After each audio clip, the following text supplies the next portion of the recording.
Fauzan. Ya, ya.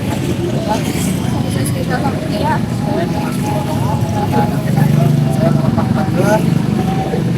Sekian dari kelompok saya.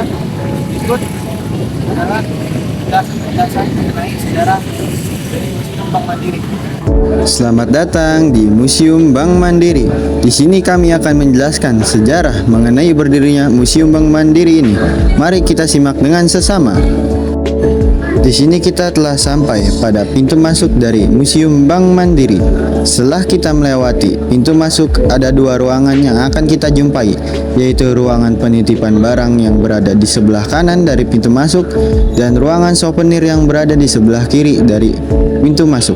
Lalu kita masuk lagi ke dalam, terdapat kasir untuk pembelian tiket kunjungan dari Museum Bank Mandiri, yang mana per orangnya dikenai harga tiket sebesar Rp3.000. Di sini saya sudah berada di dalam ruangan dari gedung Museum Bank Mandiri. Di sini saya akan memperkenalkan beberapa tempat atau bagian dari gedung Museum Mandiri ini. Mari ikuti saya. Ya, di bagian pertama dari Museum Bank Mandiri ini ada kasir Cina atau Chinese desk. Kasir ini sudah ada sejak zaman kolonial. Etnis Tionghoa dikenal pandai, khususnya dalam bidang perhitungan uang. Maka dari itu HM menyediakan atau memperkerjakan etnis tersebut. Ruangan ini disebut sebagai Chinese desk atau ruang kasir Cina. Ini adalah tampak dalam dari ruangan kasir Cina atau Chinese cash. Berikut cerita sejarah kedatangan VOC ke Nusantara.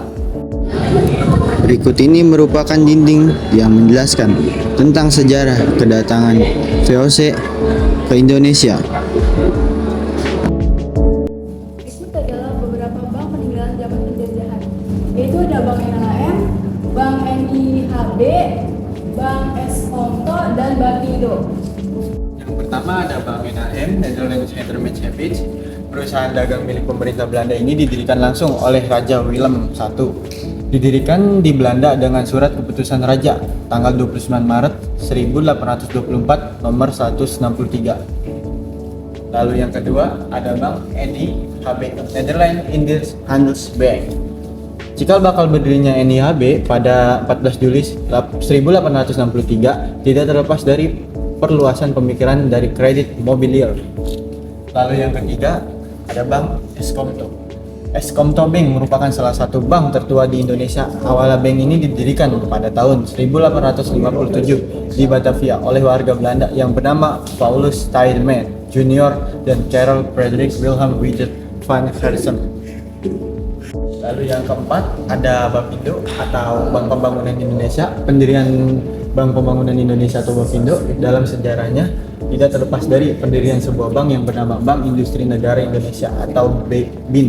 Pendirian bank tersebut ditetapkan berdasarkan akta notaris di Jakarta, Mr. Raden Suwandi, pada tanggal 4 April 1951. Di sini ada history of legacy dari Bank Mandiri. Bank Mandiri ada beberapa bank terlebih dahulu, yaitu ada Bank Wijaya, Bank Dagang Negara, Bank Emisi, dan Bank Indo. Saya tidak banyak menjelaskan ini, saya hanya menjelaskan tentu saja, yaitu Bank Dagang Negara.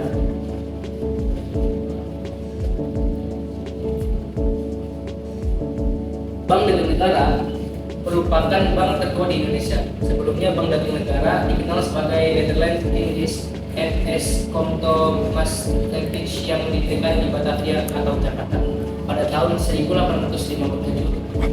Pada tahun 1949 namanya berubah menjadi Eskomto Bank NV.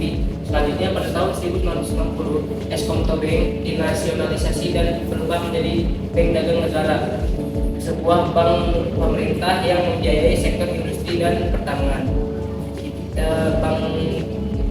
Bank Dagang Negara ada bidang usaha pada Bank Negara ini.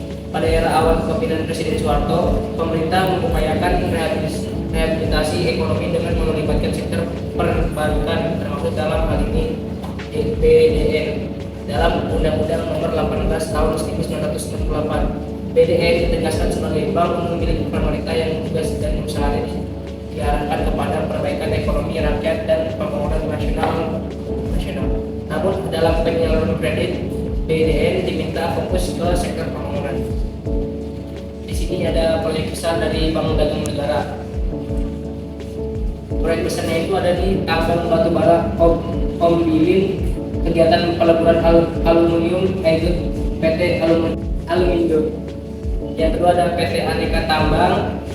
Yang ketiga ada pembiayaan oleh BDN untuk mengenaskan KIK atau KMKP dalam pekerjaan penambangan pasir kuasa di Pangkal Pinang. Selanjutnya pada bagian ini adalah mesin ATM.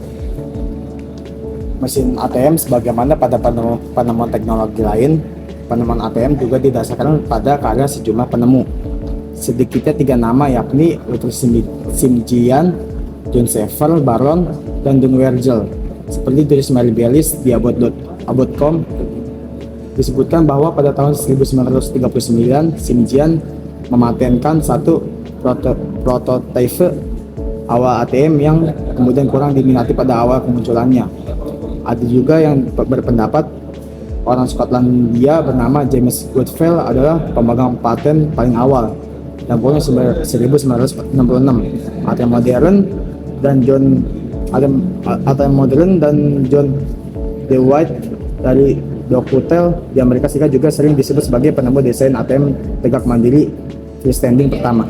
Ini adalah beberapa mesin ATM yang dahulu pernah digunakan oleh beberapa bank pada masanya. Salah satunya ada mesin ATM dari Bank Mandiri.